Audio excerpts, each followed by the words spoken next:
is in the eye of the beholder. Everyone has different tastes and preferences for what they find attractive, but there tends to be a general societal baseline of aesthetic appeal that varies from era to era and country to country. There are many terms used to describe this quintessential babe or babette: Aphrodite, Belle, Adonis, and of course, Bishonen and Bishoujo. So because this channel is run by weebs, let's look into those last two, because you can learn a lot about a society by what they value and how that influences the art they make. As with all our videos, we want to try to inform people with no knowledge, but still provide some fun facts for the more advanced amongst you, and give some recommendations for anime and manga as we go. So let's start with the oldest of the two, Bishonen.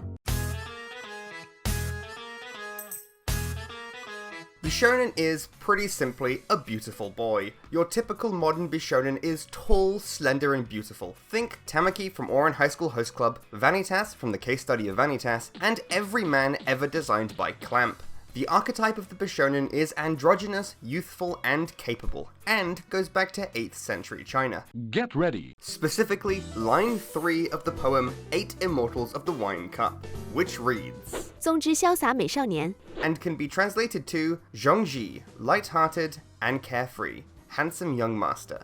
You can see the exact Chinese characters that are still used for Bishonen in Japanese. Directly translated, these three kanji mean beautiful, little, and years.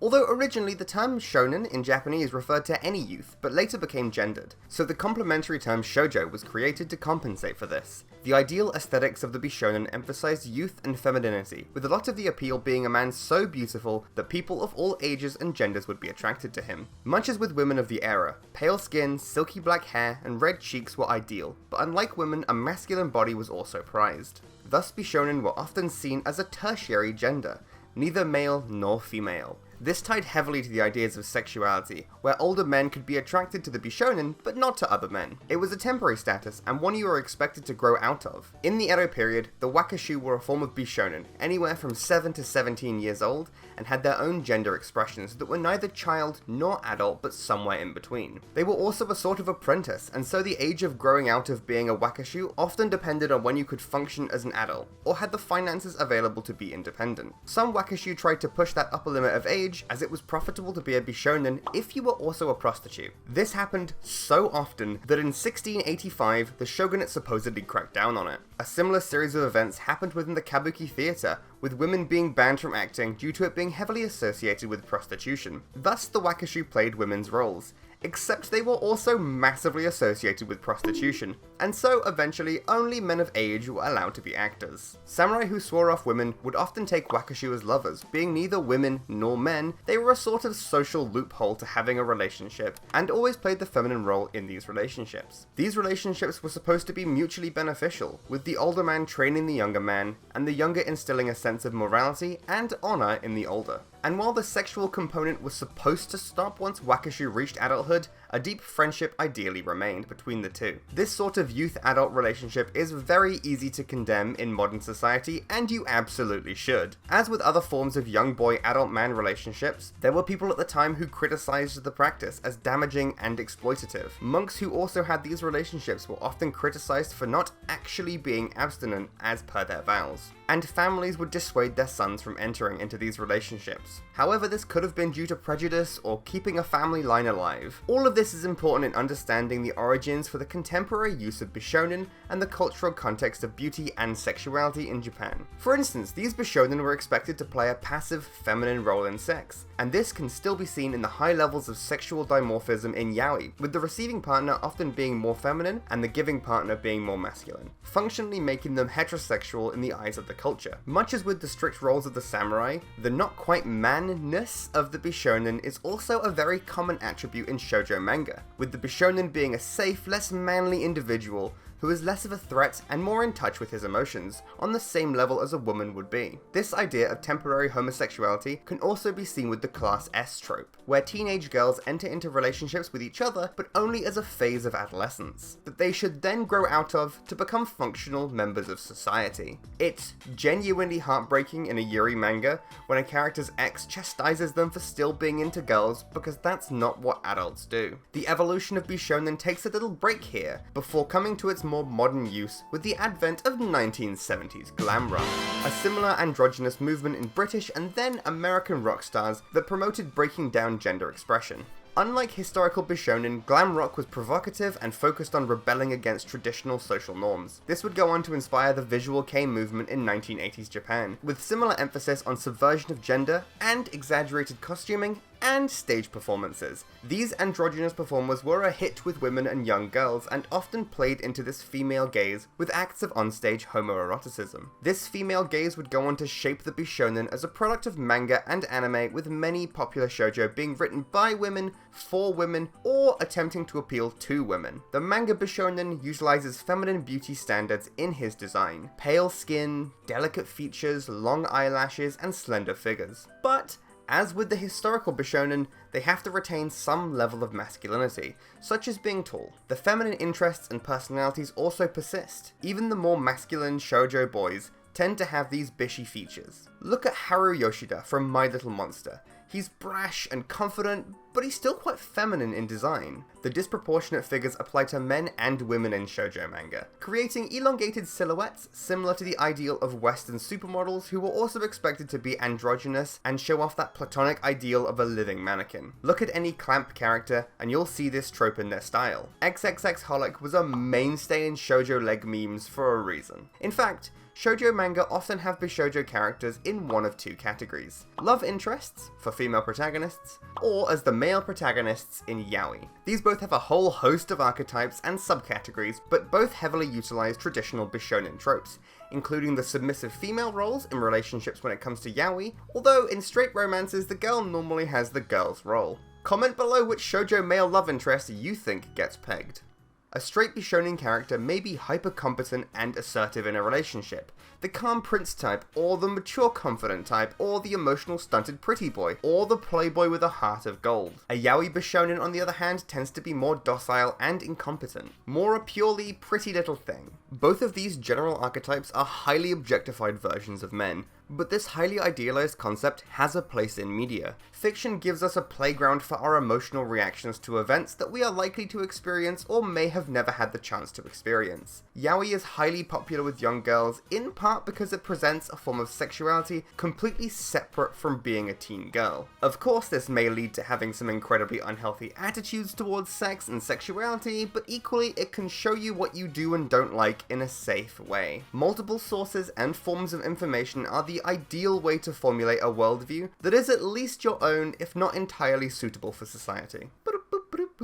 It is also fluid and you can change it when you want, but you have to want it. All this to say, understanding the history of Bishonen should help you identify these tropes and their origins and their societal context. While occupying a tertiary gender placement, the Bishonen are still very much supposed to epitomize masculine attributes, and exist as a fantastical concept that should not directly be taken as something that should or does exist. I've always liked the brash, headstrong bishi. They're pretty, but they're kinda stupid and need to have some character development before they get to be with the protagonist. Think Otani from Lovely Complex and Tamaki from Ouran High School Host Club. Although, I think Hikaru was my favourite. Mine was Nekozawa, the emo version of Tamaki. An interesting shoujo boy who breaks this bishi trend is Takeo Goja from Ore Monogatari. He's big and masculine, but he has a heart of gold, the opposite of the headstrong pretty idiots I like to watch. He's already emotionally mature, he just doesn't look it.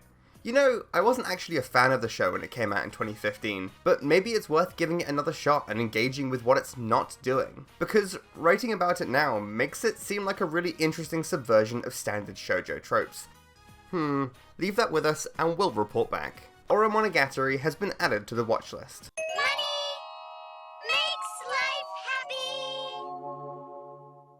If you're enjoying our videos, we have a Patreon where you can get exclusive behind the scenes ramblings and videos early. Or we have a Ko-fi where you can buy our lovely hand-cut stickers. Feel free to check both of those out.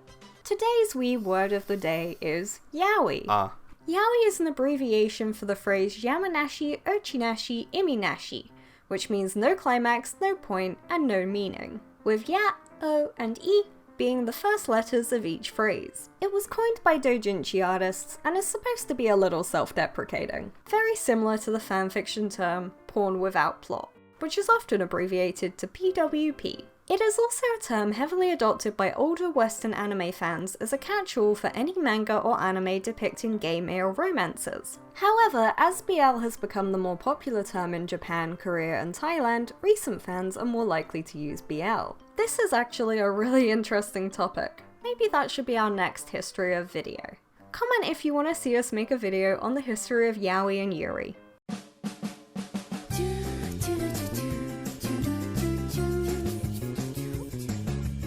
So let's go into the younger of the two terms, Bishoujo. As with Bishonen, these are your quintessential pretty anime girls. This one's so ubiquitous, you'd actually be hard pressed to name an anime or manga character that isn't a Bishoujo. Usagi from Sailor Moon, Asuka from Sword Art Online, and the best girl, Rem from Re:Zero. Our history for Bishoujo starts in the early 80s. It's a little more of an abstract history compared to the more direct history of the Bishonen, but it would be remiss to say it came into being purely in the 80s. I think it's important to go into the history of female beauty that led to the establishment of the Bishoujo. Pale skin has been valued for millennia and is heavily tied to classism and racism. In the case of the isolationist and more hegemonic Japan, it's classism. The poor had to toil in the fields and thus tanned, while the rich could stay in the shade and avoid the sun, remaining paler.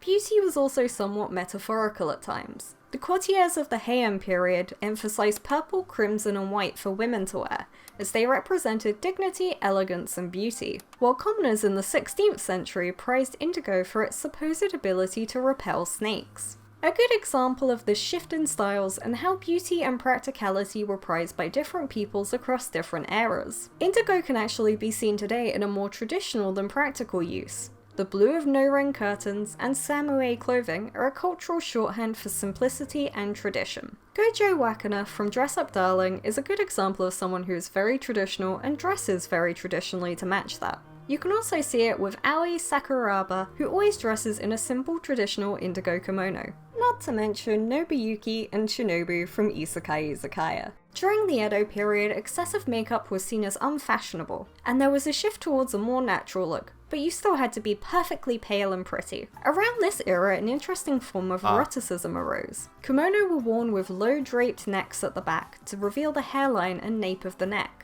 And it's still strangely erotic to see today. It feels oddly forbidden and exposed, and is often used as a tantalizing moment in romance anime. Even shows like Dress Up Darling will still have a moment where one of the characters will get flustered by someone in a kimono showing off the nape of their neck. Presenting a small glimpse of a mostly covered body can be relatively innocent to depict in an anime for teenagers, or highly intimate and erotic in something more mature. Kimono also tend to flatten out the silhouette, but a slender figure was still expected throughout most of history. After the Edo period, the Meiji Restoration led to an influx of Western influence, and adopting this was seen as fashionable. The sailor suit style uniform comes directly from this westernization, albeit catching on a half-century after, and was directly influenced by British naval uniforms. Combining the old with this new strange clothing led to some interesting combinations of contemporary and traditional. Traditional Japanese dyeing techniques were applied to Western clothing patterns, and this period of cultural exchange went both ways, with the Japanism and Orientalism movements. Since then, globalization has made culture a mass exchange of numerous back and forths, as we already mentioned with the glam rock inspiration behind the 80s Bishonen aesthetic. While things are getting more blurry, it's not a bad thing that we have more access to different cultures than any other time in history, or that they have access to us. A rebellion similar to glam rock can be seen with Gyaru and Lolita fashion around the same time, where girls rebuke traditional beauty standards and sexual availability for self-expression. The classic Gyaru was a direct inverse of beauty standards. Dark tan skin, dyed blonde hair, heavy elaborate makeup, and untucked and rolled down socks. Lolitas rebelled against the demure and subtle expectations of women by wearing extensive petticoats that took up space, and heavy embellishments such as bows and headwear. It was a subculture built on self-expression. You can see this in how a lot of anime and manga depict Lolitas. They tend to be haughty and stuck up, a reflection of the individualistic nature of the fashion. Gyaru, on the other hand, tended to be promiscuous, often as a point of sexualization. But as with Bishonen beauty, that isn't necessarily bad. A character having sex in a heavily repressed society could equally be a shameful trait or a freeing one. More recent anime like Hokkaido Gals Are Cute and My First Girlfriend Was a Gal take a more appreciative view on Gyaru. But now, in the early 1980s, we have the beginnings of the Bishoujo movement. Leading up to this era, manga was attempting to establish itself as serious adult comics. This Gekiga movement gave us manga like Red Colored Eulogy and Golgo 13, and anime like Fist of the North Star and Ashita no Joe. As Gekiga attempted to move away from manga, Bishoujo attempted to move away from Gekiga's sexuality for a more round and cute vibe. Hideo Azuma is credited with popularizing the art style, which had simple designs and cartoony proportions. As with Bishonen, it would be wrong to omit how heavily this artistic movement was entangled with eroticism. A lot of Azuma's works were erotic, and his cutesy style made him stand out in a market pursuing realism. Azuma is also considered the person who started the lolicon movement. At this time, lolicon was considered a style of character design focusing on simple shapes and shading as well as younger, cuter girls, emphasizing a lack of reality. As yaoi was made by women for women, lolicon manga was made by men for men and coincided with the boom in otaku culture in Japan. Both groups have a level of crossing social boundaries for their genders, even while the art they consume often has deep roots in traditional beauty. Fujoshi was seen as failed women for enjoying yaoi, and the otaku was seen as failed men for loving 2D women that weren't even trying to look like real women. It's saddening that movements of social outcasts are often met with further disdain for creating their own spaces.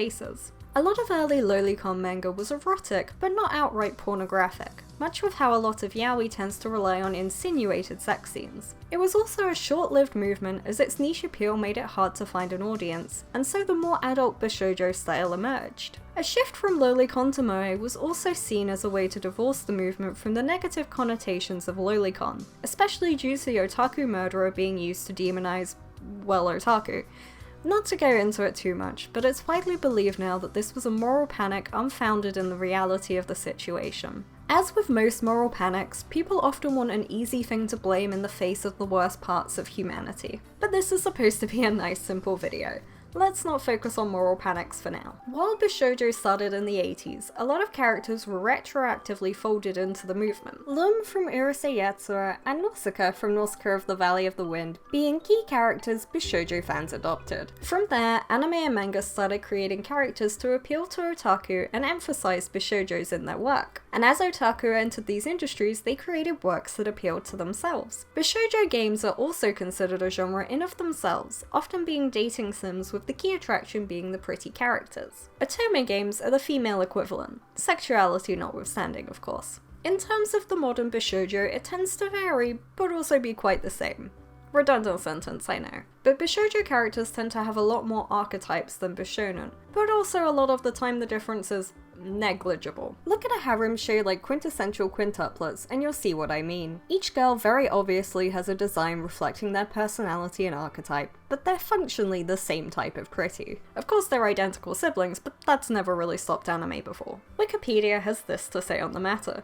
Bishoujo characters are typified by design elements such as personality archetypes, clothing, and accessories that are known and acknowledged by the audience, which is hilariously vague. But considering Bishoujos are almost all of what anime character designs are attempting, to quantify it would be a long and arduous task. But as part of that aforementioned audience, we can go some of the way to explain these design elements. First up, the deres.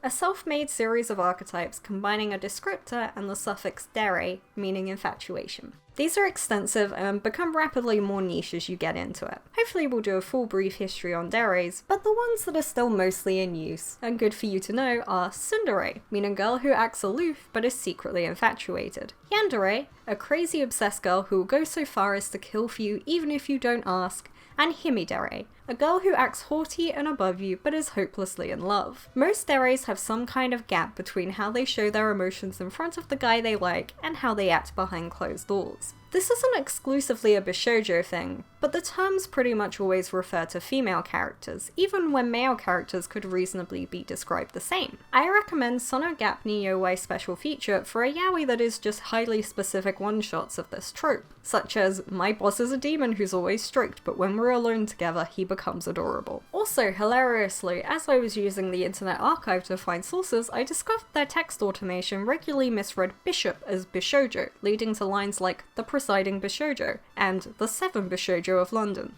That's not really relevant. I just wanted you all to know that. A little behind the scenes there, for yeah, we have fun here, I promise. Going Going into this video, we had a very set idea for what Bishonen and Bishoujo were. They were tall, they were skinny, they were princes, and they were princesses. I was mostly correct about the Bishonen. Bishoujo, however, really threw me. In my head, when I thought of Bishoujo, I was picturing Utena from Revolutionary Girl Utena.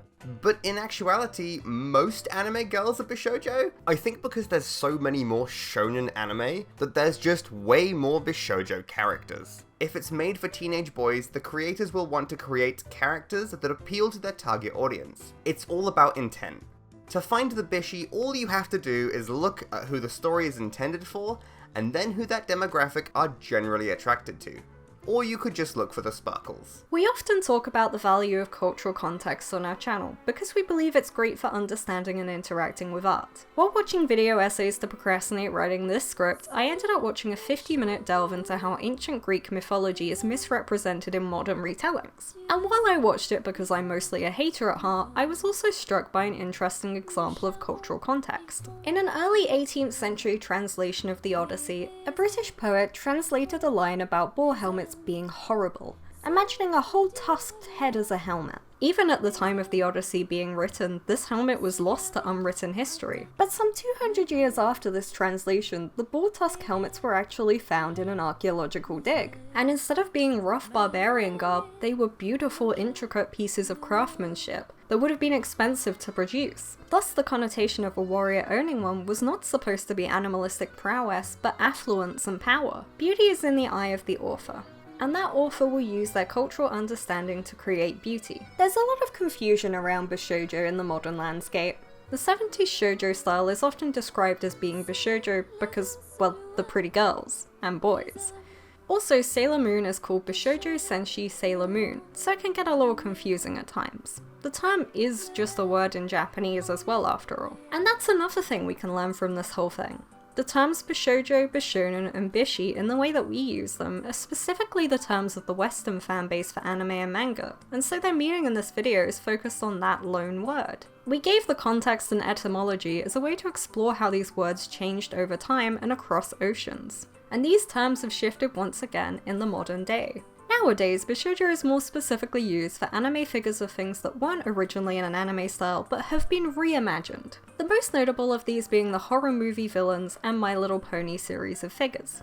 We haven't really been seeing new anime fans using these terms, and having gone into all this context, it's a little sad they're fading from use. Especially when in terms of anime, those principles are still there. Hell, look at every controversy about the girls in shonen being sexy. We went into it in depth in our fan service video, but it's entirely within keeping for the context of this video too.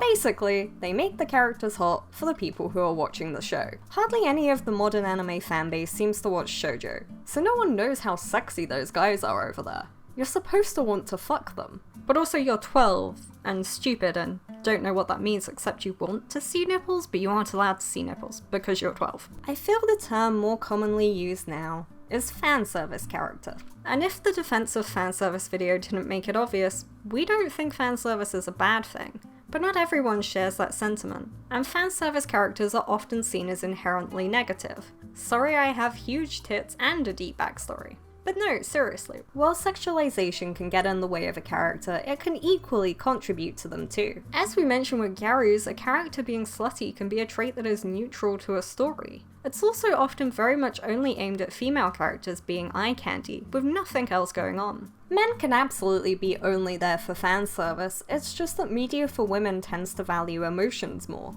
and so has male characters with some depth and who act in attractive ways as well as being physically attractive.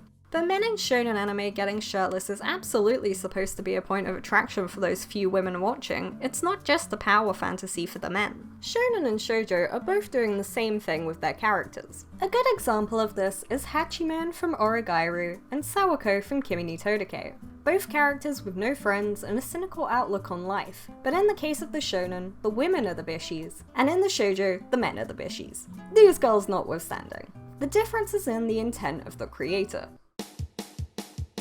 So, what do we do with all of this information? Well, much in the same way that we've had research since the 1960s to explain that the colorism of countries like Japan are a distinct sociological reaction, separate to racism in other countries, we know a character being tan or pale in an anime can mean that a character is poor or grew up in a rural area, or are particularly well off and have never worked a day in their life. Without this knowledge, you might assume characters like Sinbad from Magi the Labyrinth of Magic are supposed to embody an idealized Western beauty standard of being white, when in actuality it's the Japanese beauty standard of pale but not too pale. It would be nice to see more body diversity in anime, but this video should go some way to explaining why Japanese characters, if intended to be attractive, look the way that they do, and why that may not be how your culture views beauty or how any individual person views beauty. An anime or manga that doesn't use these conventions may be up to personal preference from the creator. Especially online, there's often a disconnect between Japanese intent and Western interpretation. A fantastic recent example of this at the time of writing would be how Ryoko Kui intended Senshi, the dwarf character, to be received. In the West, we love this sexy dwarf, we find him attractive, he knows how to cook, he's mature, and has a glorious beard. But that wasn't how she intended it. She intended him to be kinda weird and off-putting, but self-assured.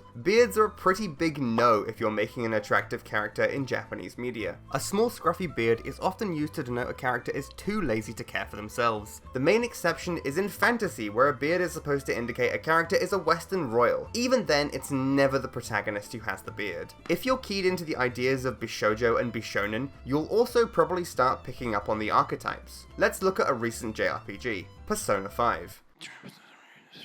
What do you mean Persona 5 released 8 years ago? Anyway, let's look at the hair colors in Persona 5, because even those are intended to communicate a lot. Joker has black hair because he's the protagonist and he's supposed to be the everyman.